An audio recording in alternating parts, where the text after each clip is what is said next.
ये कहानी 4 दोस्तों की जो 12th की परीक्षा के बाद में एक छोटी सी होटल में पार्टी करते हैं और ये डिसाइड करते हैं कि 40 साल बाद फिर यहीं मिलेंगे और 1 जनवरी को मिलेंगे और जो सबसे आखिरी में आएगा बिल उसी को देना है। जो वेटर था खड़ा खड़ा सारी बातें सुन रहा था, उसने कहा अगर मैं भी रहा यहीं पर 40 साल बाद तो आपकी पार्टी देखूंगा।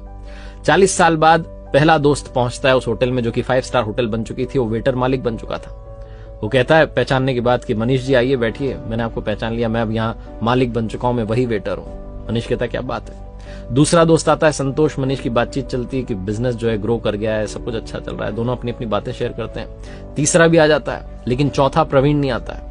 वो जो सेठ है वो आकर के कहता है कि आप भोजन शुरू कीजिए, ऑर्डर कीजिए मेन्यू में से। प्रवीण सर ने कहा है आप मंगवा लीजिए, वो आ ही रहे हैं। डिनर शुरू कर देते हैं, डिनर कर भी लेते हैं। बिल देने की बारी आती है तो इन्हें लगता है चलो हम ही पे कर देते हैं। वो सेठ जो था भूला वो आकर के कहता है कि आपका पेमेंट हो चुका है, प्रवीण सर ने कर दिया।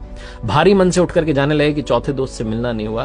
तभी एक सरकारी गाड़ी आती है, एक बंदा उसमें से उतरता है और लड़का आकर के तीनों को प्रणाम करके कहता है नमस्ते अंकल, मेरे पिताजी टीचर बन गए थे, मुझे कलेक्टर बनने के काबिल कर दिया और वो 1 महीने पहले ये दुनिया छोड़कर चले गए। उन्होंने मुझसे कहा था कि जब वो तीनों पार्टी खत्म कर दें उसके बाद जाना और पेमेंट वगैरह कर देना।